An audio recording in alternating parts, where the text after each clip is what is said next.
Hello, hello! Welcome to Stories with Salix. Tonight, off the bookshelf, After the Summer Shield by moepuff, found on AO3. Alhaitham's father was the one who taught him to read. He must have been, for all Alhaitham cannot really remember his face or his voice, no matter how long he thinks of it. Because in his earliest memories, he already knows the shape of the letters and how they sound.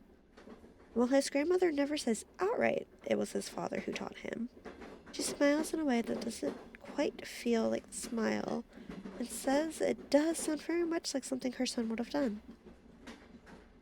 He does not read books because his father taught him. Alhaitham reads books because even the act of his eyes on a page feels warm, a tingling little sparkling sensation he has learned to classify as joy.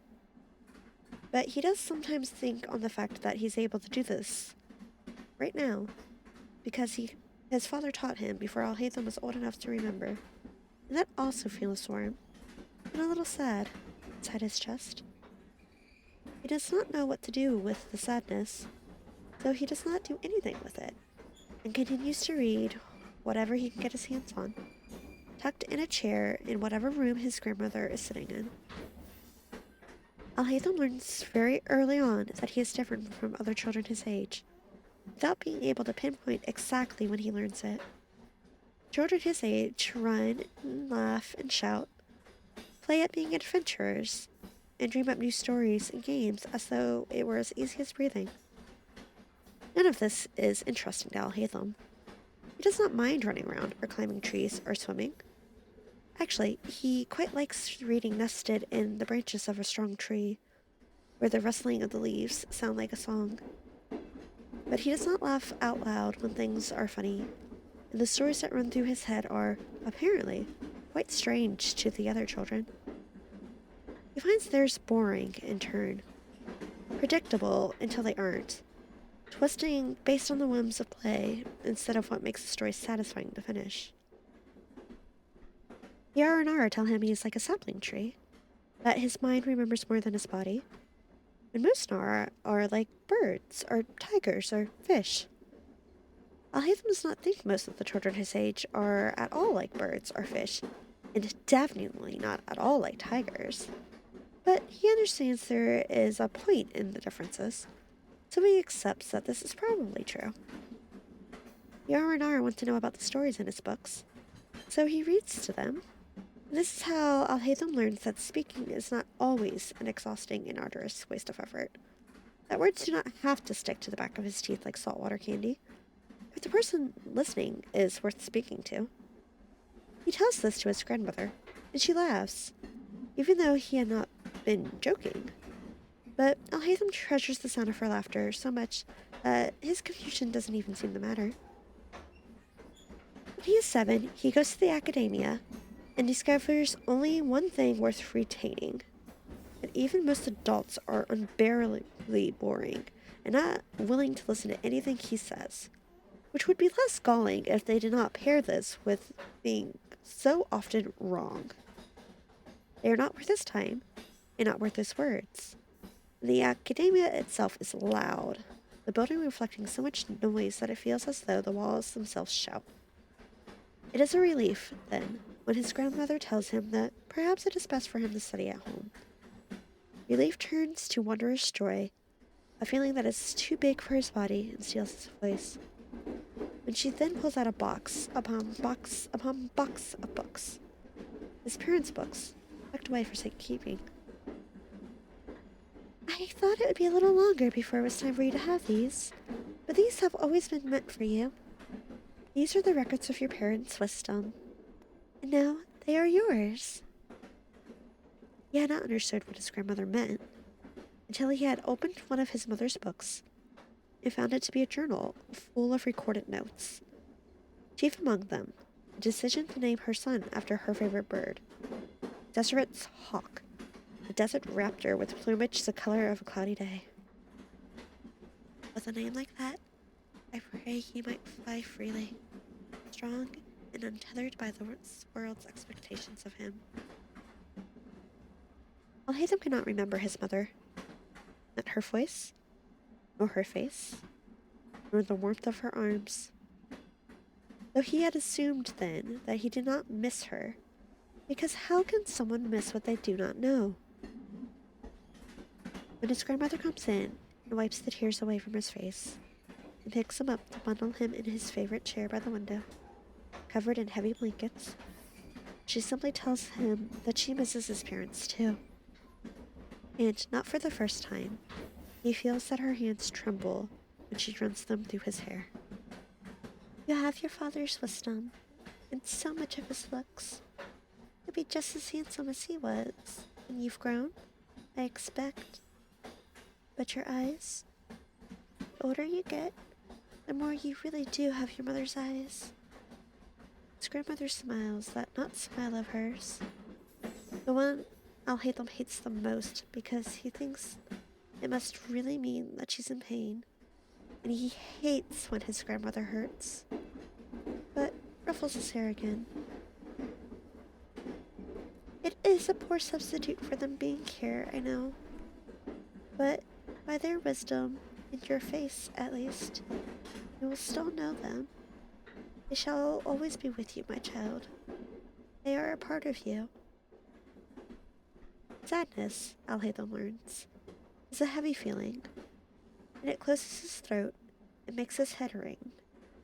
But buried in sadness, there is a persistent warmth, something like an ache that blooms. And while it is no more comfortable, he finds he doesn't quite hate it either. Grief, his mother's journals name the feeling, and go on to say that grief is simply love that persists after loss. Alhaitham doesn't really understand love, nor loss, but something about the words sit right in his chest, though he decides that this must be true.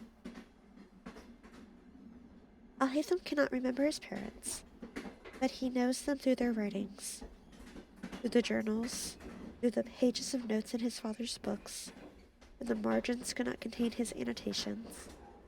There were a small stack of letters they wrote to each other, notes passed back and forth instead of speaking. And he loves them, though they are gone, as he loves his grandmother and the Aranara.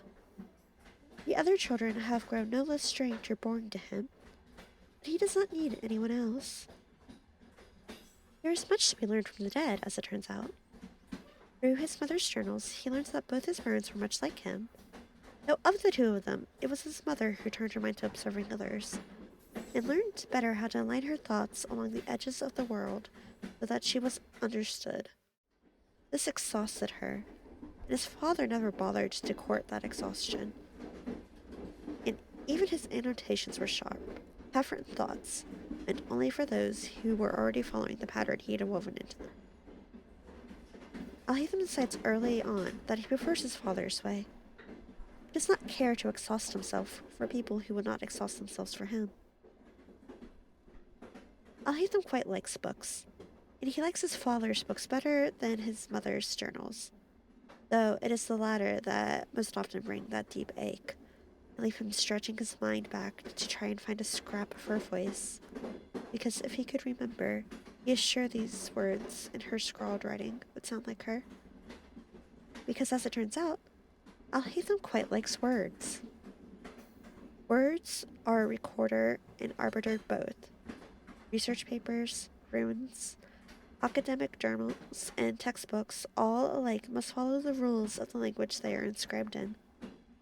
To even describe the laws of the universe, one must obey the laws of language. Even detective novels and poetry, the few storybooks he reads to the R&R must follow these rules. The rules of language are complex, but they are not themselves anything but true. The rules of language are, to Alhaitham, firm and resolute. The facts printed on the page may be false, but the sentence they were written in, it is either written correctly or incorrectly. There are, to Alhaitham, few other options. To be clear, it's not as though he thinks all rules should be followed. He's been trying quite unsuccessfully to argue against not being permitted to read after 8 p.m. for weeks now. But The existence of such solid rules is useful in figuring out all the ones that nobody ever speaks of. His grandmother, in turn, tells him to contemplate the reasons those rules are used and how they are employed.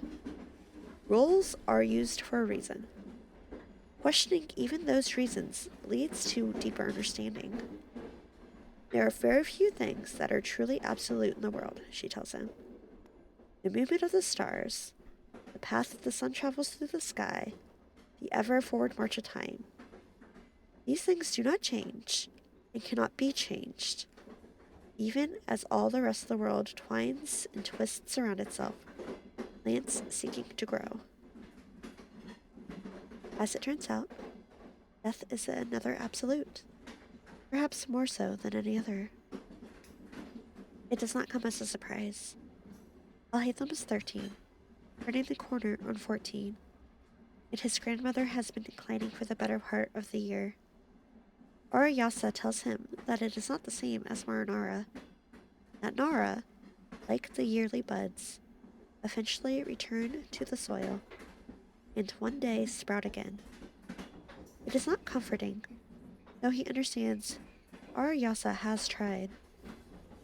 He also understands that when they bring him a crown of flowers, he will not see Arayasa nor any of the other Aranara again. You have remembered longer than most, Moonstone Nara, but you were meant to forget. It is all right. The forest will remember you and her. The forest will always remember. Alhaitham does not cry. He wonders if the fact that his throat burns and his body trembles with the weight of every sound he cannot force out of it is the same thing. His grandmother accepts the crown with a sad smile and places her hand on his head as she always has, and he pretends he cannot see how much strength it took her to raise it so high. I am sorry, Alhaitham, she tells him, and he has never hated anything his grandmother has told him, except for this, right now, and he hates this with all of his body. I had wished to stay a little longer. There are many things I wish I could have done, but the time given to us in this world is limited, and one cannot possibly fulfill every dream of theirs. Still, if I regret anything, it is only that I cannot see the man you will become. Alhaitham cannot speak, cannot find the words, cannot find anything but a gaping chasm under his collarbone, under the strange crystal in his chest, under his racing heart.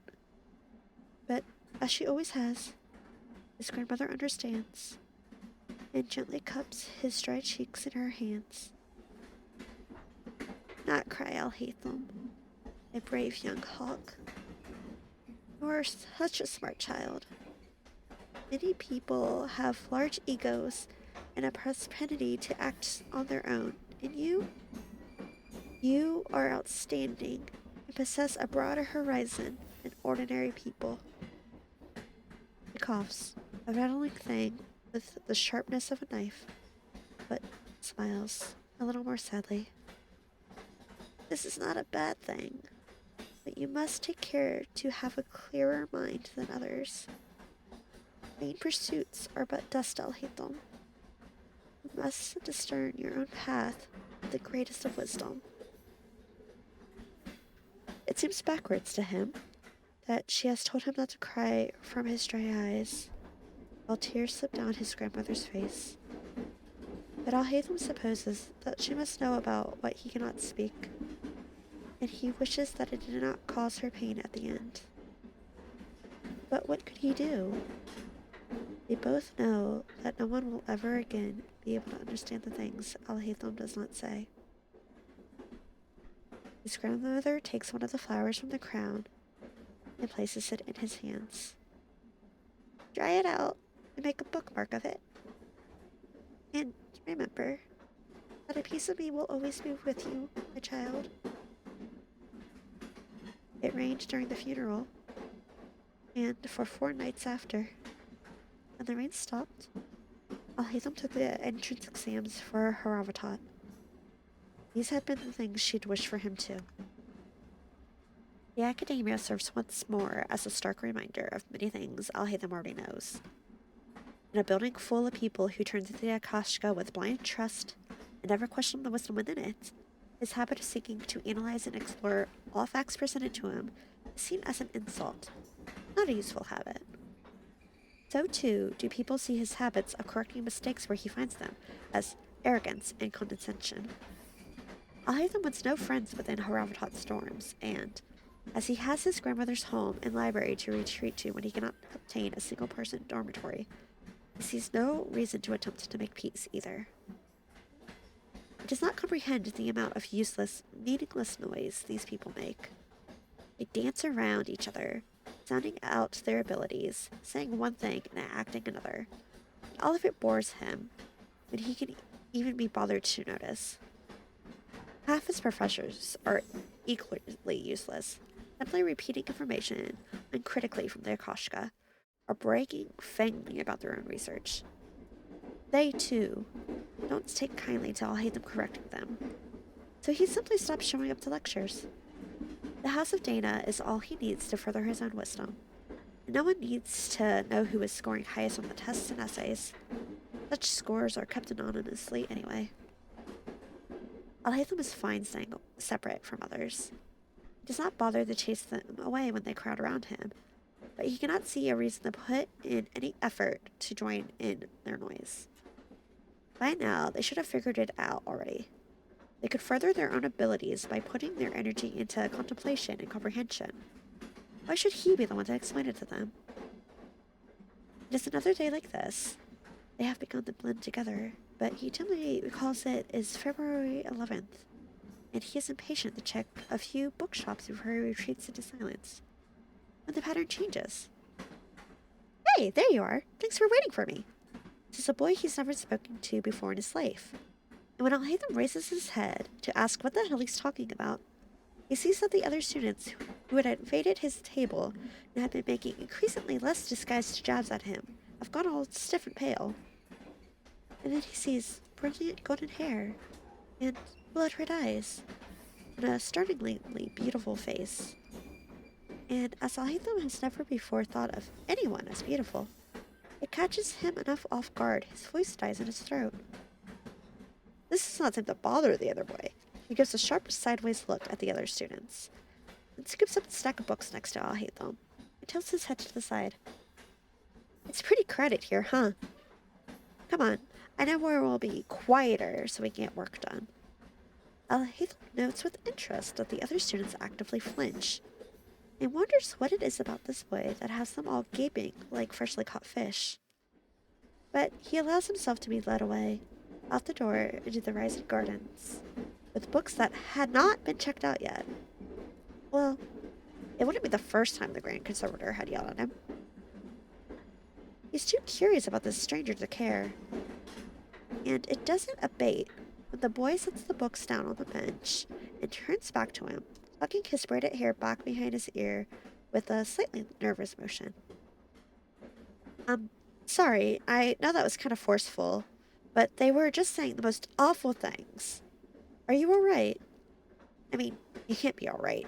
They're making you Haravatovs read Aesthetic Mathematic of Economy and Poetics, which might be the most boring book in all of Tibet, but were they bullying you?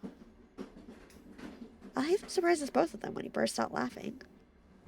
He is startled to discover he can't remember the last time he laughed, but not half as startled as the blonde boy. He looks a bit like a puffed-up cat. It makes him laugh even harder. The boy's name is Kaveh. He is 2 years older than Alhaitham, the rising star of the Kosharar Darshan, already turning heads and causing rumors. A boy who will help anyone who asks, even if he's not in their darshan. A genius who turns every project he touches into gold. A brilliant and passionate young man who is not winning himself fans among professors with his outspoken opinions on beauty and aesthetics, but is winning more and more admirers among the students by the day. Alhaitham notes how crowds turn towards Kaveh when he enters rooms, how eyes follow his gestures, how 1 or 2 or 3 people are always in his wake. He sees them because he's turning towards Kaveh too, though he doesn't think it's for the same reasons. Kaveh doesn't much like to read books, he says, but not because of their inherent fallibility of the material. No, Kaveh admits to him that he finds it a little difficult to read words on a page for too many hours, and prefers to go out and learn with his hands.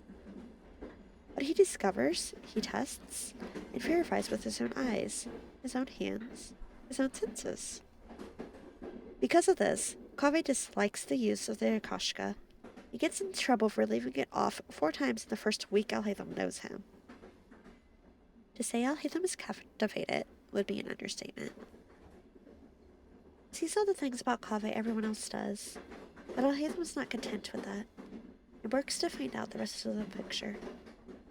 So it is Alhaitham that discovers Kaveh prefers the dorms to his childhood home, because he can hear the bustle of other living beings through the thin walls. He discovers that Kaveh constantly makes noise, tapping his fingers or his feet, humming some half-familiar song, whistling or swaying slightly the music that plays only in his head. He learns that Kaveh's golden touch is not effortless. Kaveh works until his fingers bleed, until his eyes have bigger bags than the ones carrying his school books, until he grows thin and frail in his uniform. Kaveh pushes himself to his limits, over and over and over again, not satisfied with simple genius, and unwilling to turn down the help of others.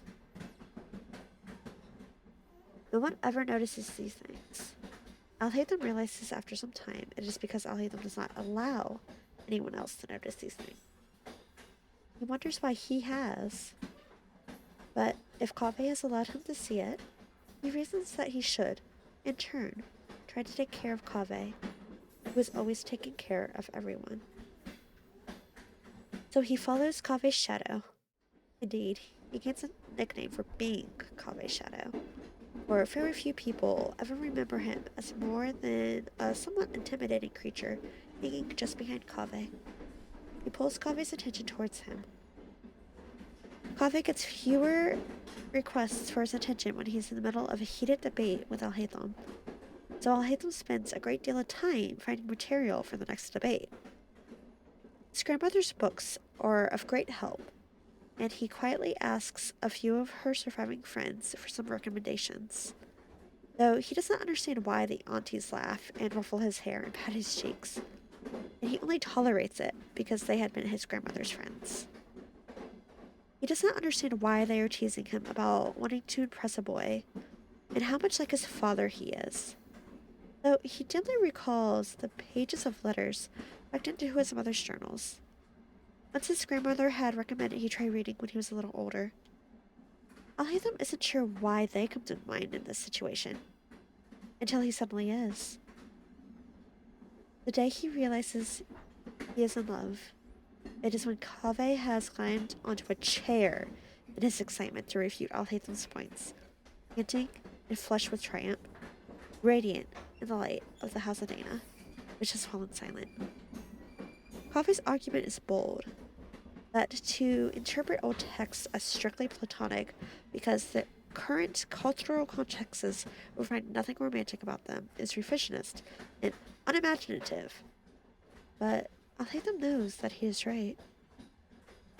Kaveh's hair has fallen out of his braid, his uniform cap long since fallen off, and it bursts out around him like a lion's mane, or a sunflower. His bright eyes shimmer, something blazing in them deeper than the satisfaction of an argument Kaveh knows he's won. He is radiant, and Alhaitham suddenly thinks that he wants to kiss him. He's never wanted to kiss anyone before. Frankly, it had looked kind of gross, the times he had caught people doing so. But he wants to kiss Kaveh, and he's not certain why that could be. There isn't time to contemplate this, because the Grand Conservator has shouted in rage across the stacks. So Alhaitham grabs Kaveh by the wrist and drags him down off the chair, continuing out of the library at a full sprint, books and homework forgotten on the table in their haste. They take the path through the rising garden to hop down onto Treasure Street.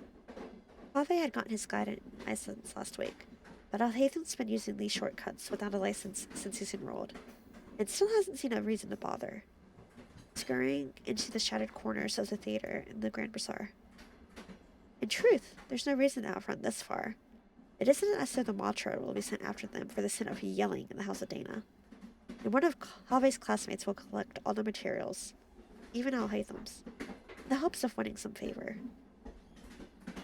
Kaveh is laughing through wheezing breaths, and looks up at Alhaitham with his eyes glittering. This smile, full of mirth and mischief and light, is so much more than the mask Kaveh wears around everyone. Alhaitham hates the lying smiles, but this, he loves this smile. He loves that laughter. He loves... Oh. When Alhaitham leans over and gives into his impulse, awkwardly slotting their lips together, Kaveh does not stop him. In fact, Kaveh has a few pointers and technique he is, apparently, quite happy to share with Alhaitham. When they are parted again, something shy shines through the clouds and on Kaveh's face, and their hands remain tangled together the rest of that afternoon. Alhaitham learns anew what love feels like, and this love is different. She intellectually understands it is supposed to be, but everything feels like a revelation. He's never had something like happiness swell so large it tangles his words up in his throat, makes them odder and stilted, and yet somehow Kaveh laughs and understands what he meant. He is 17 the day it begins, in the fresh spring rain, and for the first time, the rain doesn't bother him. Every day for 4 years, Kaveh teaches Alhaitham something new about himself. He learns he still hates soup, but doesn't mind anything fed to him by Kaveh's hands. He learns he can be kind, even as an individualist, even as an egoist. Just as he learns Kaveh's selfish altruism. He learns what it is to be trusted with someone's darkest parts, to be shown their weakest points, and the miraculous magic created in the dead of night. He learns the taste of Kaveh's tears, the sweat of his skin, the fairy's balms and tints he tries to keep his ever-chapped lips soft. He learns that speaking is often difficult, but smiling is easier than he used to think, especially with someone who can read the softening of his eyes, the tilt of his head, as easily as the curve of his mouth. Alhaitham learns to love poetry. The older and more inscrutable the better, and thinks he might wish to write some. He learns that Kaveh cannot sing for the life of him, even if he learns fairly well to play the dutar under Alhaitham's instruction.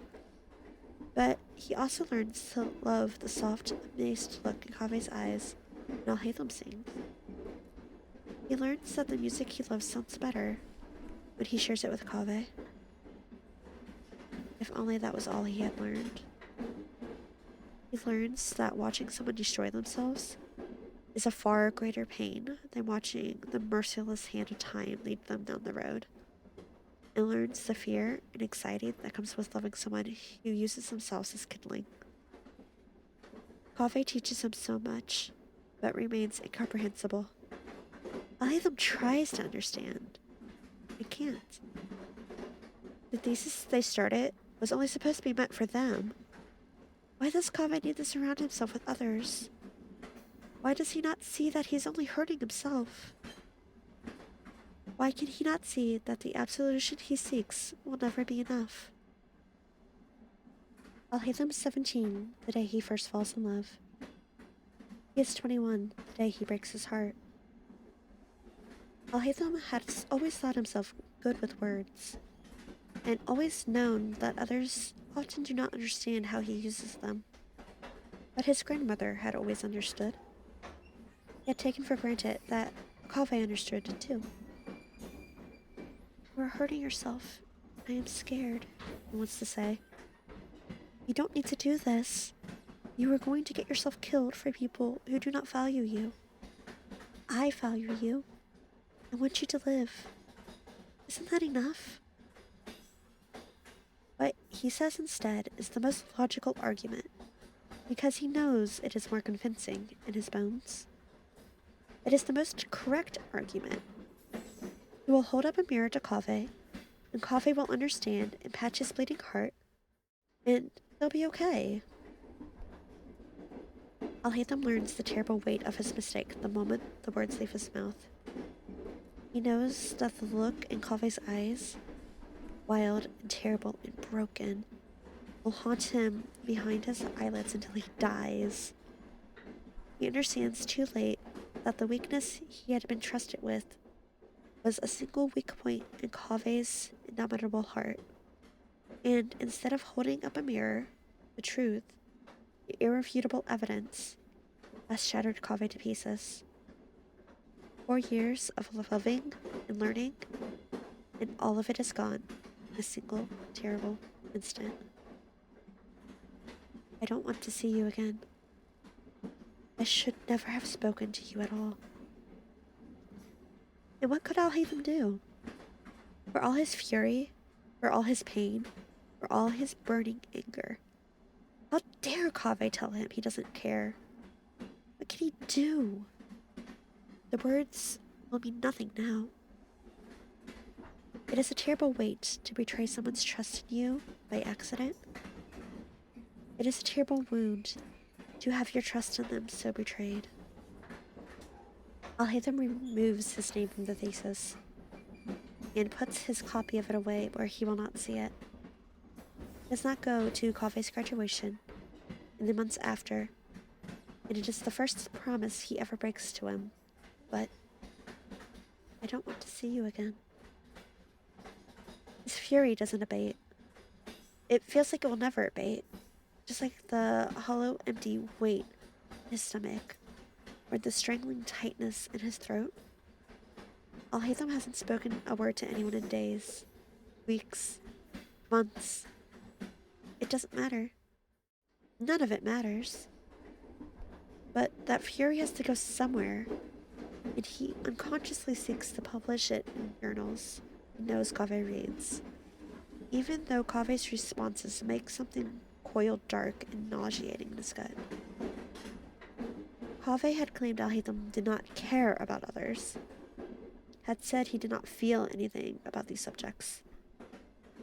Kaveh, who knows better than anyone else the truth that Alhaitham felt things with an intensity his face and voice could not keep up with. Kaveh, who had learned to sign to talk to Alhaitham when words felt like ice on his eardrums, for all he was terrible at it. Kaveh, who had gone and harassed countless Bahamana students for techniques to ease the horrible jittery feeling when the feelings in the world and the very light of existence became too much. Kaveh, who had known him better than anyone ever had. Kaveh had called him heartless, because Alhaitham could not, would not, put the needs of the many over his own well-being, and certainly not over Kaveh's. And what had Alhaitham done in return? Exposed the lie underpinning Kaveh's kindness to the light, and been surprised when Kaveh had been burnt. So they were both fools in the end. Alhaitham does not go to his own graduation either. What would be the point? At 23, he is as alone as he was at 14. He has made his resolution to himself. He will never need anyone else again. It isn't that simple to escape the ghost of Kaveh, though. Alhaitham takes a job as the scribe, because it pays well for tedious but easy work that doesn't demand much of him. But being at the academia all day means being at the breeding ground for rumors, and Kaveh is the name on everyone's lips. The senior he has worked for since graduating is notoriously difficult, but Kaveh has already begun to outshine him.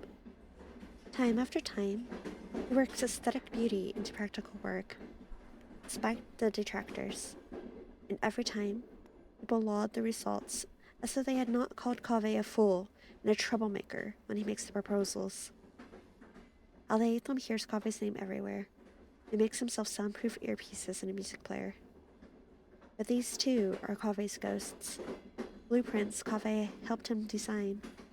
A prototype promised and never made. Just like the 100,000 other plans they'd made with each other. Just like the life they had designed together. Before that damned thesis shone harsh light on everything they couldn't do. Alhaitham makes a few adjustments to the design in a futile attempt to make it less undeniably Kaveh's work. But he knows very well that if Kaveh ever lays eyes on them, he'll know Alhaitham has been haunted by him. No one else could ever tell, and Alhaitham doesn't know if that's better or worse. His grandmother's house has grown troublesome. In the years his grandmother could not maintain it, before years of Alhaitham being unable to maintain it. But as he considers what to do with it, the academia offers him an allotment. The research center, refurbished into a house, mere minutes away from the house of Dana. Alhaitham knows the layout like the back of his own hands. Knows he will be sinking into his own memories if he goes. But the practicalities outweigh the ache. And if Alhaitham is to be fine, shouldn't he learn to live with it? That's not the reason why.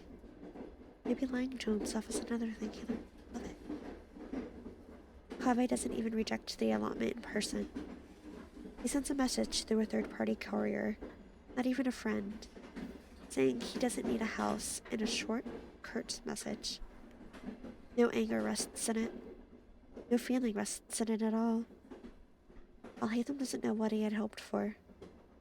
Doesn't know if he had hoped for anything. There is no use thinking about it, so he doesn't. And he begins the process of moving all his things before he sells the house he grew up in. When he unpacks the books, he skims over the leaflets his father left in between Dara love poems, with his mother's teasing words on his research notes. He flips through his mother's journals. The leather sheets saved, yellow with age. He looks at the inscription on the great emerald tome his grandmother entrusted to him, and runs his fingers over the dedication. May my child Alhaitham lead a peaceful life. While Alhaitham sits in the silence and cries, he is alone, and no one will ever hear of it. The only witnesses are rows of books, some errant cobwebs in the vaulted ceiling. Something that is not witnessed nor recorded by those who saw cannot be proven to have ever happened. Alhaitham prefers it that way. The years pass like water after that. Even with his earpieces, even as he grows into his pride and strength, Alhaitham hears Kaveh's name everywhere he goes. And he sees traces of Kaveh too. His hands have shaped port ormos. They have shaped the green spaces and rest stops. He has casually and accidentally revolutionized textile production. He has gone on vacation. Alhaitham goes on a research trip and pointedly does not go places shaped by Kaveh's hands. The vision he finds instead feels a little bit like he's being mocked. If he had had that when Kaveh had nearly gotten himself killed in those ruins, would it have been different? Would Kaveh still be here if Alhaitham had the power to save him from himself? Such questions will never have an answer. His vision silently glimmers at him and offers no further understanding. Wisdom is something he must find by himself. He's not angry anymore. Not really. There's a bitter, dull ache sometimes when he looks at the ornate windows of their house and thinks about how Kaveh would have loved them, and then covers them with a spare bedsheet to keep the light from hurting his head so much. But Alhaitham's not angry anymore. He's not lonely either. The world will never truly understand him, though he steps back to observe, to contemplate, to search for truth. Alhaitham has known for some time now that the world is impertinent, the things he loves crumble and scatter, that no one can hold on to anything forever. He knows this, and stands and lives in his house made of ghosts and ashes. It feels almost like peace. Alhaitham is not just going through the motions. He still loves to read, to research, to study for truth. He likes to sit in the tavern and read and quietly listen to the sounds of people existing. He still loves music and keeps the pair of guitars he bought with him maintained. There has been no one to play with, and certainly no one he'd sing to now. Sometimes he half remembers there could be someone to sing to out in the jungle, and his fingers twitch along to a tune he can nearly hear, but it's gone if he turns his mind to it. He only really hears more of it when he turns to the pressed flower bookmark he keeps in his desk over in his hands. It's fine if you forget, it reminds him. But Alhaitham doesn't really think it's fine for him to have forgotten. Things that belong to Alhaitham are his, but people do not belong to anyone. And as he sits apart from the world and observes them, he too does not belong to anyone or anything. That doesn't bother him anymore either. He's getting very good at lying to himself. There's still one person he wishes to belong to. Anger fades, but longing does not. Alhaitham hears the rumors of Lord Sangama Bey's palace, the same as everyone else, and tries not to pay it any mind. An ostentatious spectacle in a Sumeru that has no use for beauty. Well, that sounds just like Kaveh, and it is a little comforting to see that Kaveh has not changed in 5 years. Alhaitham pretends he isn't listening out for the progress of the palace, and life goes on. Sumeru City is interested, but not yet captivated. There is not enough dramatics in the construction of a rich lord's palace to be truly riveting. And then, the palace falls. News is frantic, jumbled, and confusing. The palace falls, destroyed by the withering in a single night. No one knows what will happen now. No one knows what's really going on. Alhaitham sees the notice of property sale and transferal on his desk to be filed. A transaction that was already settled. A transaction that simply needs to be locked away. Alhaitham knows this address in his bones. For all Kaveh never, not even once, ever wanted to return to it. Something cold curls in his gut. But the project restarts the very next day. Now, all of Sumeru watches. A regular, talented man could build a palace. Now they want to know, is Kaveh the kind of genius who can conjure up miracles? Is he a man who can bring the metaphorical dead back to life? In the years after, it is easy to forget what would have happened if he had not been that man. It is easy to forget how easy the nation of wisdom turns on geniuses who fall. Alhaitham is never forgotten, and he waits with dread to see the result. In a city full of predatory judgment, thinking not for the first time that Kaveh had been right about the way the academia consumes the brightest within it. But Kaveh does not fail. Not in the way everyone was watching for, anyway. The palace of Alcasarzare is stunning. Not a single person in all of Sumeru can deny it. Though Archons know Kosharo's sage tries, practically green with envy. Kaveh has won himself few allies within the academia itself. Harsh words about the useless ostentatiousness of the palace covering up malice and jealousy. But what he has not won from the sages, Kaveh receives in the exhalation from students and ordinary citizens alike. The palace is a masterpiece, a bright star shimmering in the northern jungles, a bold refutation that beauty has no meaning in the nation of wisdom. For the techniques that Kaveh has used to create this dream are revolutionary. Every architect for generations to come will look to the palace for inspiration.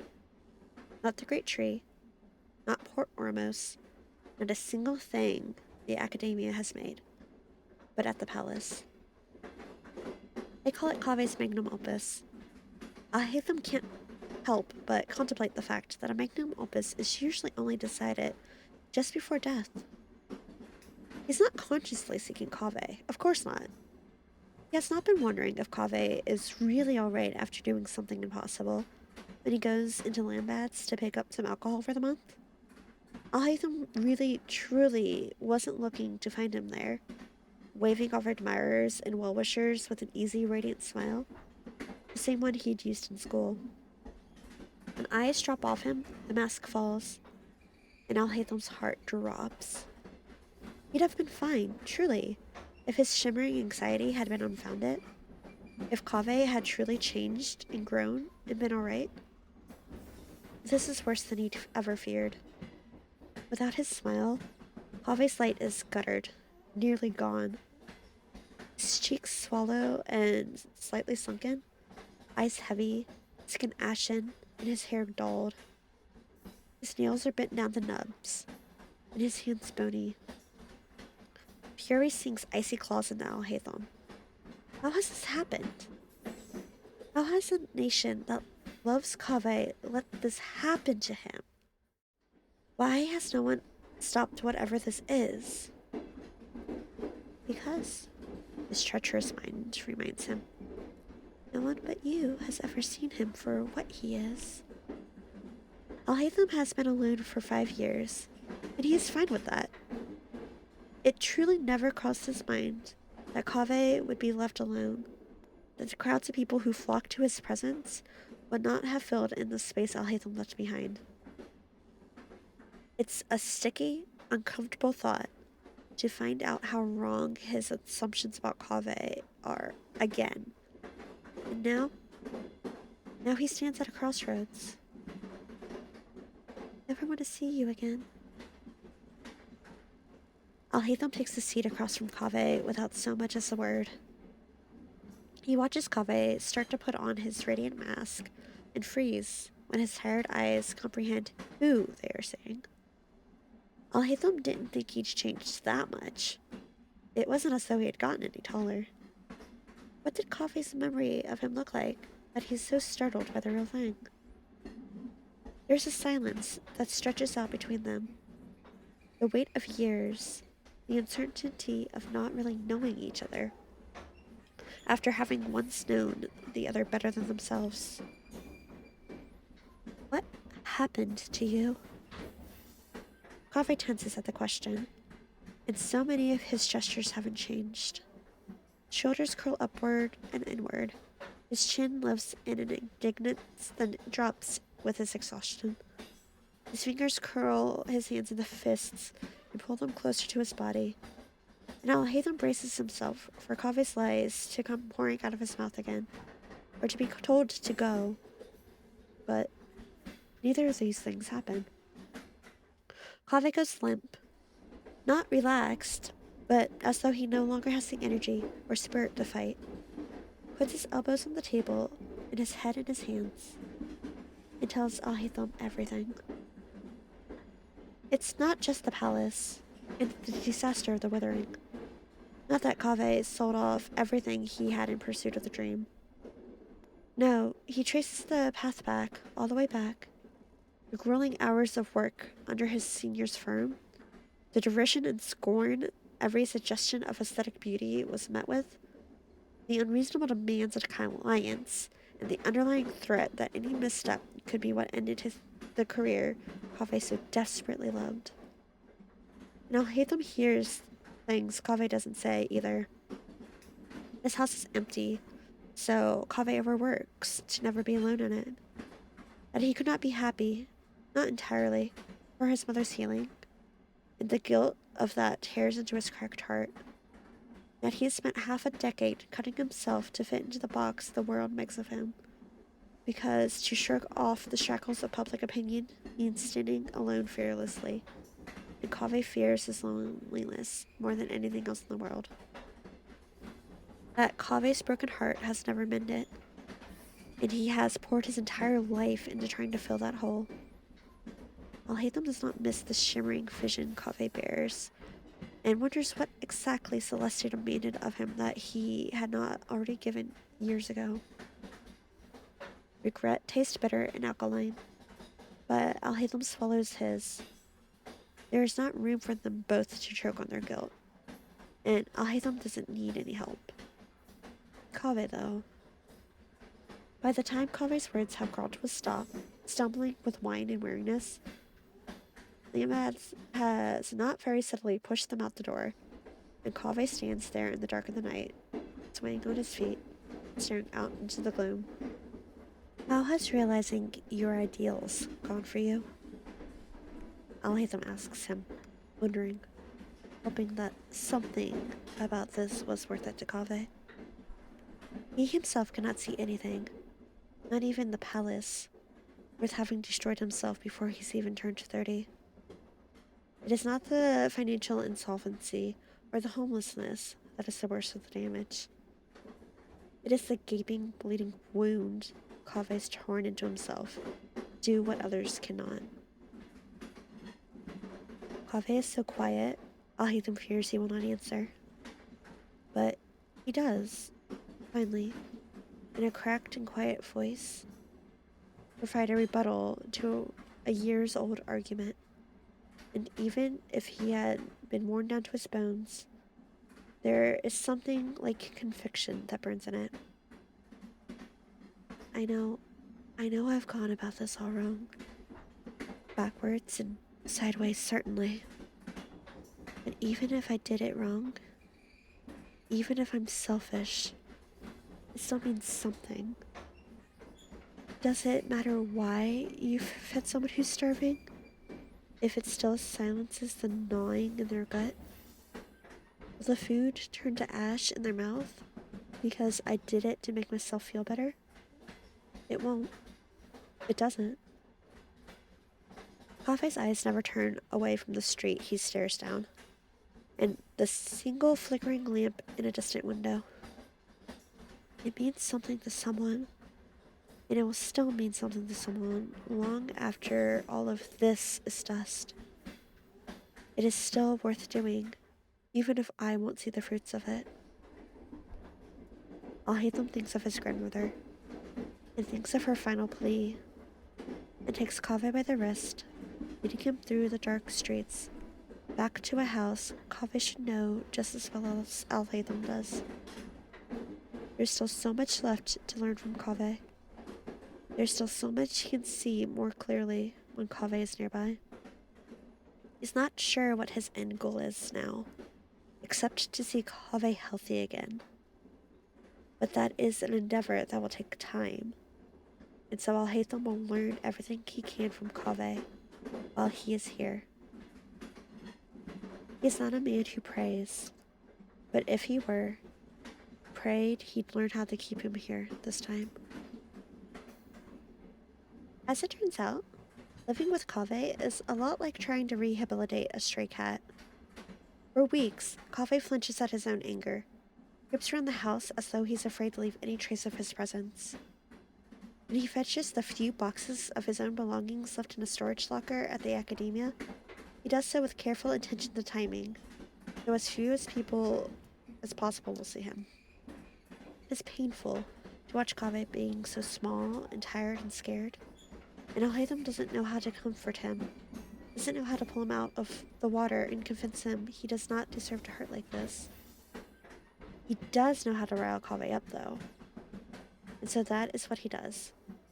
He starts with some of the old, gaudy decorative statues and plates his grandmother left him, and watches Kaveh's lips twist and eyebrows twitch as he fights not to say a word about them. And then Alhaitham begins looking for things at the bazaar. Little R&R statues, strange abstract carvings, a pin carved to look like Sekawina, mugs with bizarre little heliotrope faces on them. To be honest, Alhaitham finds their uniqueness charming, but that's not why he's brought them home. He watches Kaveh's temper spark and flare every time he comes across the new strange decoration, just as much as he catches Kaveh glaring balefully at the repurposed bedsheets used as curtains. or how his hands twitch at the collection of mismatched dishes. It's much the same principle as coaxing a feral cat to eat. Piece by piece, slowly luring them closer until they trust you enough to feel secure. Except he's trying to get Kaveh to lose his temper instead of eat treats out of his hand. After 3 months, Kaveh no longer resembles a bedraggled rat the local strays left on the doorstep for him. The color has returned to his skin and the luster to his hair, which means when he finally loses his temper, it is a sight to behold. What in Celestia is that supposed to be? He demands through gritted teeth, gesturing at Alhaitham's newest acquisition. Alhaitham pauses and squints at it. Truth be told, this one's extraordinarily ugly, even by his standards. That was the point. I would have thought the leading genius of Kosharor could recognize a lion.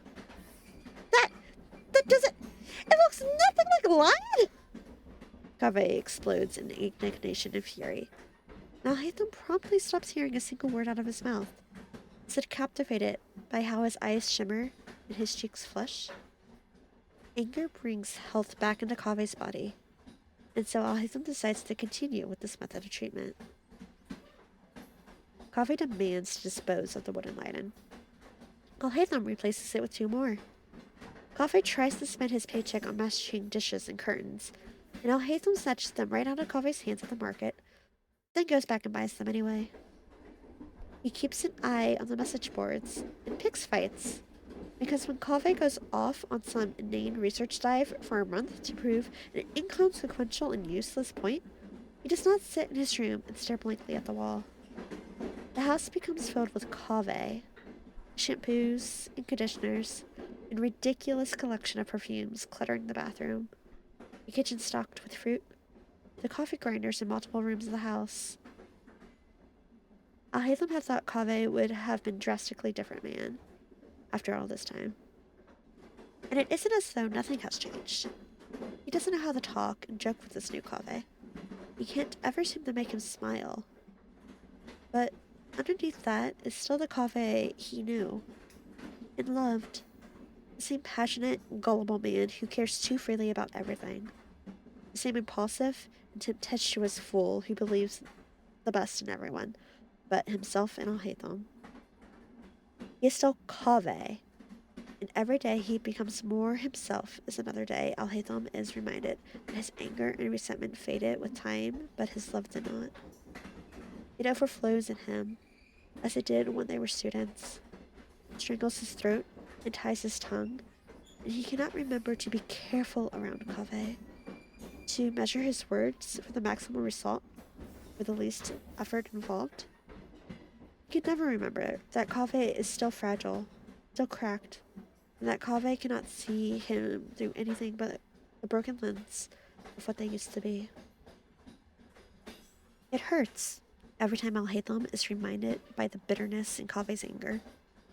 It hurts that Kaveh cannot even simply thank him for favors done. It hurts that Kaveh rails and yells and insults him freely, but cannot find a single nice thing to say about him. And it hurts most to know that he cannot tell Kaveh anything, for Alhaitham still knows Kaveh better than he knows himself, and can see clear as daylight the regret and guilt that taints anything Kaveh thinks of him.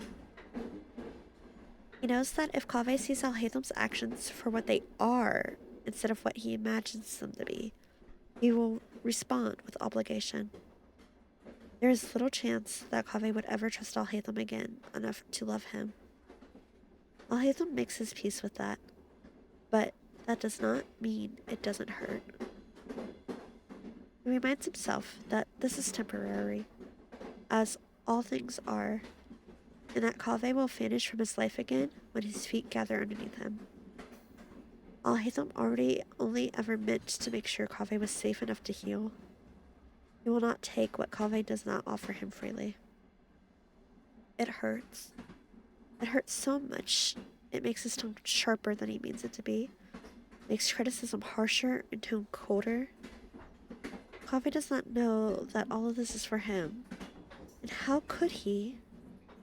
Love makes a fool of wise men, and Alhaitham is no different than any other in this regard.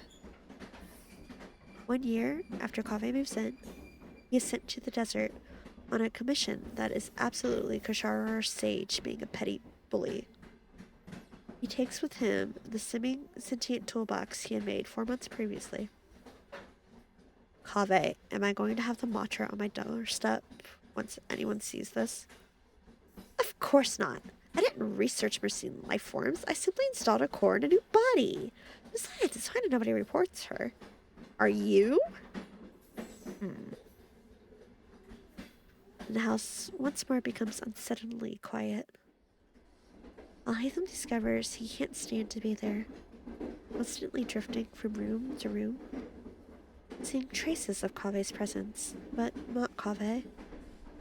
He doesn't really pay much attention to what the sages are trying to get him to do, but investigating the defined knowledge capsule is intriguing, and it gets him out of the house to Port Armos, where Kaveh's hands sit over the entire expansion and rests in the renovated lighthouse. Great job, Alhaitham thinks to himself. Well done to go from a mousetrap to a tiger's den. While he is in Port Armos, he gets maybe a touch swept up in a centuries-long conspiracy that eventually culminates in the birth and defeat of a new god. Truly, Alhaitham didn't think it was worth recounting the story whatsoever, because the aftermath brings him more trouble than the sages and the Fatui had been, as though a concussion and bruised knees had not been indignity enough. Kaveh comes right to him for information, and in the same breath declares his hatred for Alhaitham and accuses him of avarice, which begs the question of why he'd thought Alhaitham would be the most trustworthy source for his information in Mount Sinai. He asks where Kaveh was when Sumeru needed him the most, instead of saying, "You would have been so much better at this than I was." Instead of saying, "I missed you." Instead of saying, "I can't stand being in the house when you're not here." It's cruel to ask of Kaveh, especially when Alhaitham knows why he was sent out into the desert.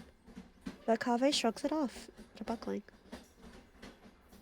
"I need you to stand in as the Grand Sage, at least until things stabilize, Alhaitham." Lesser Lord Kusamali says to him, and it's the worst thing anyone's ever asked of him. He does not accept it because the increase in salary will allow him to quietly pay off Kaveh's tabs and purchase a proper drafting table and new tools that haven't seen the wear of years, because Alhaitham is a grown man whose life and decisions do not revolve entirely around Kaveh. He does buy the drafting table, though, and Kaveh insists on a specific double-seater bench to go with it, which Alhaitham cannot fathom and does not question. Kaveh expands Alhaitham's perspective in ways he never thought possible, but he remains incomprehensible to him. Kaveh flints between his own thoughts at a dizzying speed, and they are never linear, going from point to point to point with no connective tissue. But the zigzag twists of Kaveh's mind produce some of the most brilliant and thought-provoking arguments in his academic work, and some of the most baffling turns of conversation in the day-to-day. Alcohol makes it worse, and it's a vice Alhaitham cannot seem to convince Kaveh to cut back on. Every time he fishes Kaveh out of the tavern, or comes to peel him away from the message boards, they have the strangest conversations. Ones that Kaveh never remembers. "Why didn't you call for me if Sumeru needed my help so much?" Kaveh asks him, a month after the Dendro has been freed, the sages ousted. "Would I have even been able to, Kaveh? You keep taking your terminal off when you go to the desert." These things are true, and Alhaitham has no trouble pointing it out. He does not mention that he attempted to send a message to Kaveh's terminal when he had first come to Caravan Rebot. Failed. If Kaveh never received it, there's no way to prove that Alhaitham had tried. "That's not... Did you even look for me?" "You were a little busy with the kidnappings and the attempt at parthenogenesis." Kaveh rolled over onto his side in the divan, and in the gloom of their living room, His eyes seemed to glimmer red as blood under the moonlight. Would you have even wanted my help? Kaveh tilts his head. His expression is particularly unreadable tonight. Alhaitham does not like it when Kaveh becomes hard to read. It unsettles him in a way combat and conspiracies in his dreams don't. He clearly didn't actually need it. Alhaitham squints at Kaveh's form, trying to parse out what conversation Kaveh is having, as opposed to the one actually coming out of his mouth. Are you angry about not being present for a coup, Kaveh? What? No! Ugh, you always take things so... Kaveh flaps his hand expressively, which does not in any way imply a proper adjective, despite what Kaveh seems to think. He rolls over onto his back, drapes his arm across his eyelids, and falls silent. The plan Sino told me about didn't sound much like one you'd come up with, Kaveh says to the ceiling. Alhaitham doesn't respond, and the silence settles into the pools of moonlight on the floor. It doesn't break until Alhaitham starts to get Kaveh a fresh glass of water, a paltry reward against the man's incoming hangover. It sounded like something I would have done, though. There's a question, a plea in Kaveh's voice, but Alhaitham doesn't know what he's asking. Doesn't know what he should say. Because Kaveh is right. The plan was a very Kaveh-like undertaking, complete with a deep risk to Alhaitham's own personal safety. But it had also been the plan with the best chance of success. But how is he to explain it? How can Alhaitham explain that when he needed a plan that could combine the strengths of many people, the first thing he had asked himself was what Kaveh would have done? Alhaitham doesn't say anything for a long time, but pokes at Kaveh with his foot until he sits up and drinks the glass of water shoved at him. Even then, all he says is, "Go to bed already, senior." Kaveh doesn't remember anything come morning, and the topic never comes up again. But Alhaitham can't shake the feeling Kaveh is sometimes having an entirely different conversation than the one they appear to be having on the surface, and he can't figure out what it is. There is certainly something strange beginning to happen at home. Like how Kaveh always has an excuse to do his work in whatever room Alhaitham is in. He tests this one lazy, rainy afternoon by deliberately moving between the study and the living room, and after the third time, Kaveh grows cranky and starts an argument over something completely inconsequential, but he still follows after Alhaitham every time. He's noticed Kaveh is watching him more now, too.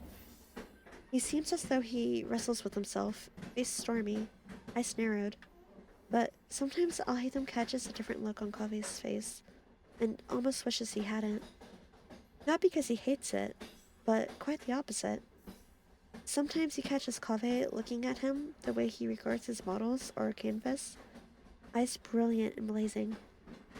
And Alhaitham doesn't think he could feel more exposed if he stripped himself naked there in the living room.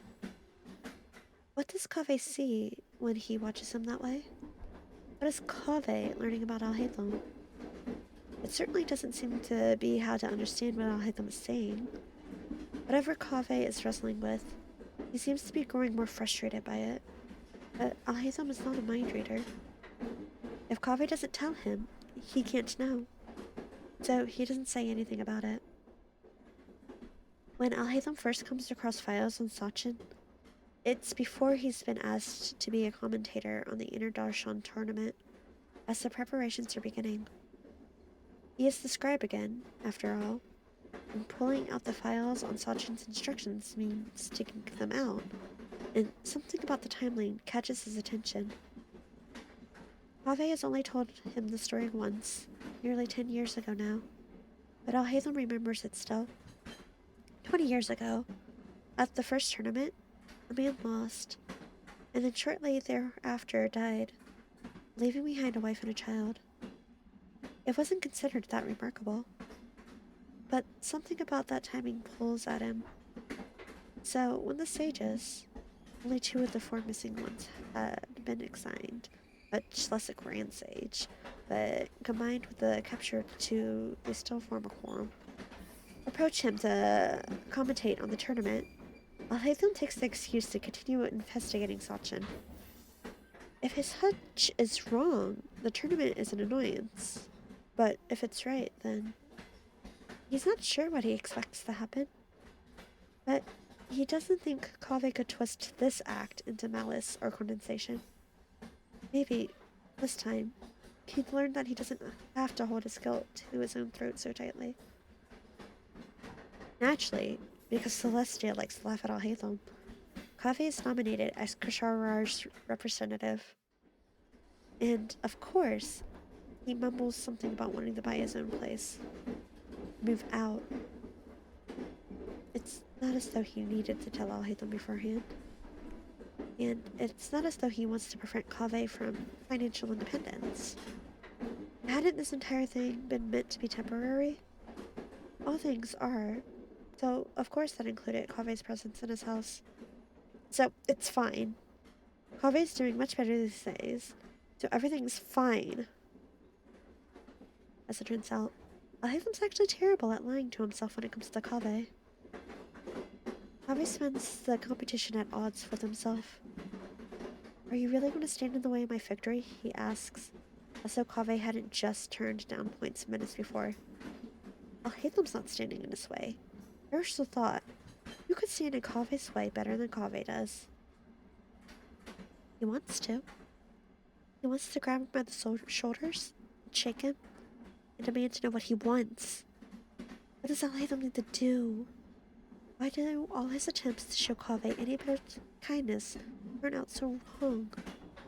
He never wanted any of this to go this way. He wants to say all that, but he doesn't, because words turn sharp and scratching in his throat, and he can tell there'll be knives if they ever reach his tongue. The second round is even worse. Bad enough they have to all tromp out into the desert.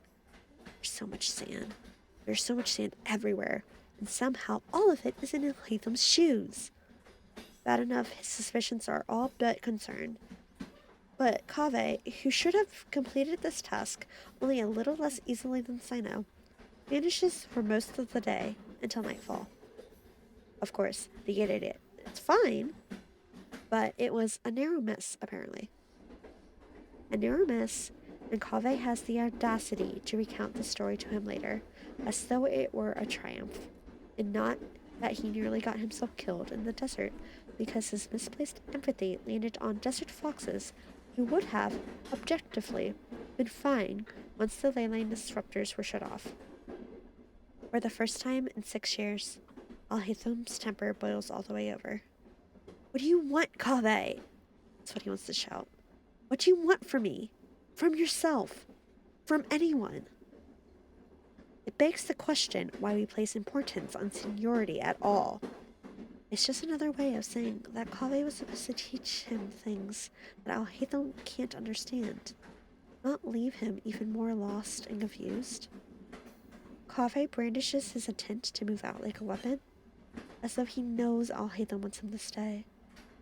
But if he knows, why does he persist in behaving as though Alhaitham is hurting him intentionally? If he knows, how could he ever think Alhaitham would want to see him in pain? What do you want from me, Kaveh? Please tell me. I'd give you all I had. You just told me how. All Alhaitham can do is leave his notes and search for the last pieces of the puzzle. He doesn't know how to stop Kaveh. He's never known how. Something is digging into his heart and his throat and scratches at the back of his mind. But he can't put a name to this anxiety, much less a reason. If it gets worse, as the traveler comes to hunt for something about the diadem, with a grim look on their face, Alhaitham shudders his worries and tells himself it's unlikely Kaveh can beat Sino to the diadem. Physically, he's the most unfit of all the competitors, and hampered further by his exhaustion and the injuries he is pretending he does not have. There is such a slim chance of his success. He would need some kind of miracle to win. Alhaitham conveniently forgets. Kaveh is adept at creating miracles. Sachin's shade is a worse outcome than he could have ever predicted, though nothing the man says is a surprise. Dark thread of Sachin's nihilism had already been apparent through the files and research notes, but the pressure he places on Kaveh, the idea that the diadem might put an undue burden on Kaveh's mind, and clawing down his spine is fear, Alhaitham realizes. And shortly thereafter, he discovers he needn't have feared anything at all. Kaveh rejects the diadem, shatters it, rejects Sachin's very thesis with a blazing fury that outshines the sun. The years have not broken down Kaveh's convictions. If anything, his pain has forged him into something that burns stronger. Once again, Kaveh gives up everything he had desperately wants to do what is right. Once again, Kaveh refuses the easy way out and bares his teeth at the world for offering it to him. Alhaitham doesn't think he's ever loved the man more than he does right then, when Kaveh's brilliance and passionate conviction are on display. Kaveh is giving up the easy way out. Kaveh will stay. Alhaitham can't make any sense of it, but he won't refute the stroke of fortune that gives him just a little more time. Kaveh's debt will not last forever. Dori's interest rates are high, but they are not unfulfillable. Kaveh will not need Alhaitham forever, no matter how much Alhaitham wishes Kaveh needed him at all. And that's fine. For now, he gets to have just a bit more time. And that means finishing the job he started. Sachin's research notes are not a pleasant read, even if they're informative and well written. They do, however, contain the last piece of the puzzle. The notes about a blonde man who also rejected Sachin's thesis. A man who went out into the desert to prove the counter-argument, as befitting of any true child of wisdom. A man who never came back. While he's out, Alhaitham discovers he missed a gathering, and something strange tight sits in his chest. A dinner with Kaveh, with Sino and Tainari and Kole, with the Traveler and Paimon. He's sad to have missed it, which is foreign to him. He hadn't realized before that he'd come to enjoy the company Kaveh kept insisting on dragging him to. Alhaitham had always thought that he'd never have nor need another friend besides Kaveh, but he and Kaveh could barely be called friends now, and the others. Perhaps he has come to like them, just a little. It's as much a shock to Alhaitham as it is to anyone else. When he thinks about it, it's not just those six either. Nilu, Leia, even Nahida too. When was it that the faint acknowledgement of their presence was not annoying, but sent a pleasing shimmer over his skin? When was it that he began to understand what Kaveh craved in the presence of others? It's never hard to find Kaveh, not for Alhaitham. And on a day like this, of course he's loitering around the academia, staring out over the horizon. Naturally, before Alhaitham can even get to the point, he's scolded for not joining in on the meal, which is strange coming from a man who claims to hate him and was making a show of packing his things just the day before. Alhaitham still can't tell if Kaveh wants him around or not, and Kaveh has never been any less helpful than he is right now. Still, none of that really matters today. This time, when Alhaitham lays the truth into Kaveh's hands, it does not break him into pieces. Alhaitham can only hope that it helps fill in the cracks, because he cannot tell. He's never been able to tell. But then again, there's something in Kaveh's voice when he thanks him. Something in his eyes Alhaitham refuses to put a name to. because hope and love have a stranglehold on him. And if he's wrong about what he sees in Kaveh, and let's be honest, his track record there has not been stellar, he's sure he'll go insane. Truth be told, he might go insane if he's right about it too. Alhaitham thanks him softly the first time, with an indignant fury the second time. He storms off in a huff before the third, but waits at the bottom of the road to make sure Alhaitham follows him home. Everything feels uncertain and strange, and it flickers across Alhaitham's vision and crackles electric on his skin. Everything feels so uncertain and strange, but also a little bit hopeful. Kaveh has a fever when he wakes up the next morning, and Alhaitham goes to the barman's stand to collect treatment for his bruised body and tea to reduce his fever. Kaveh grumbles about both, muttering darkly about fussy men who are too stoic for anyone's peace of mind. But when Alhaitham takes that as his cue to leave, Kaveh grabs him by the wrist, something burning in his eyes that cannot entirely be the fever. "Wait," Kaveh rasps, and winces at the sound of his own voice. So Alhaitham sits on the edge of the bed and waits, not at all patiently, for Kaveh to explain himself. Once more, he seems to struggle with something, the conflict clear in his stormy eyes and furrowed brow, but finally he finds his voice. "I need to ask you something that probably seems obvious to you, Alhaitham, and I need you to answer without demanding I think it through myself. Please." Kaveh's eyes drop to the sheets of the bed, the hem on the sleeve of Alhaitham's skirta, to anywhere but his face. "I need to hear the answer from you directly." Alhaitham doesn't say anything, just watches Kaveh and waits. "Alhaitham?" Kaveh sighs and picks at his cuticles nervously until Alhaitham tugs his hands apart again. "Why did you look into what happened to my father for me?" 1,001 answers immediately pile up behind his throat. And Kaveh is right. They all seem like the most blindingly obvious thing in the world.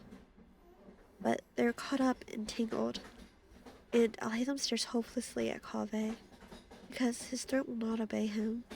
The words seem too insignificant for the truth to begin with. Kaveh looks up, peeved about the silence, and then stops, staring into Alhaitham's face, mouth forming into a small O of comprehension. He pulls his hands free from Alhaitham and slowly, carefully, motions along with his words this time. "You can sign it if you can't say it, you know." Alhaitham's heart rate is doing something truly alarming.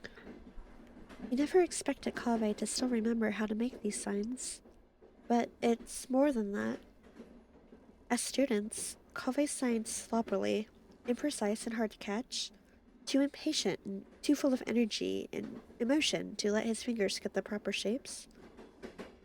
Now, though, he signs slowly, uncertain of his memory, but they are crisp, easy to see, practiced. Kaveh doesn't just remember. Kaveh kept practicing. A part of Alhaitham has lived with Kaveh all this time. Something beyond the heartbreak and the bitterness. He doesn't know if it's enough. He doesn't know if it's too much. He doesn't know anything at all. So he raises his hand and carefully presses a single hand shape against Kaveh's chest, just above his heart, and braces for impact. "I love you." Silence seems to drag on for an eternity. Kaveh makes a choked noise, almost like a sob, and Alhaitham closes his eyes in resignation, acceptance, only to be yanked down into Kaveh's arms, awkwardly sprawled halfway over the mattress. Kaveh's body trembles, and it's roaringly warm, blazing, but he holds Alhaitham there, face pressed into his neck at a slightly painful angle. He holds him there, and he laughs. A wet, broken little chuckle, followed by unsteady breaths. Oh, Kaveh says, and shudders again, caught halfway between a laugh and a sob. Oh, yes, I see it now. Alhaitham cannot think, cannot comprehend what is happening, but he presses his face against Kaveh's hair and inhales the scent of his too expensive shampoo, and waits, and waits, and waits. You've been very patient for a very long time, haven't you? Kaveh murmurs weakly, and laughs again, this time a clear, soft sound, and carts its hand through Alhaitham's hair, though no time has passed since they were young and confident, and love was so easy they rarely spoke of it out loud, and as it did then, it makes Alhaitham melt. He's beginning to realize that not all of the trembling comes from Kaveh. Thank you, Kaveh whispers, still sniffling, and tugs at Alhaitham again, until he can tuck himself fully against him. None of these things are the same words back.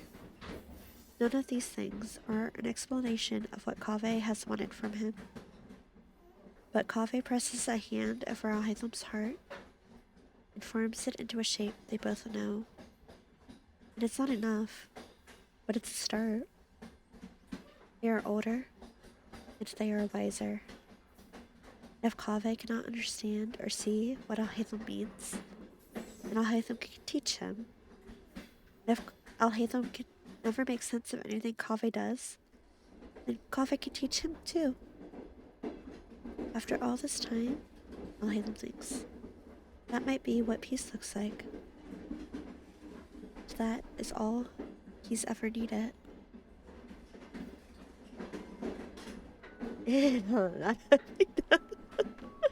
God, I love this fic.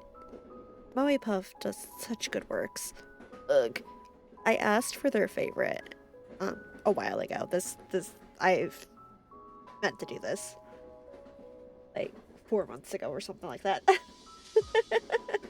It's been a minute since I've read anything like that. But this was the fic that they requested, said that they liked best. And I can see why. It's beautifully done. It's a wonderful Alhaitham character study. But I don't remember how to add these things. If you liked it, tell me what you like. Tell me what you think needs improvement. Tell me that you could tell I was lazy with some of the reading because I reread the same one paragraph 4 times and then gave up.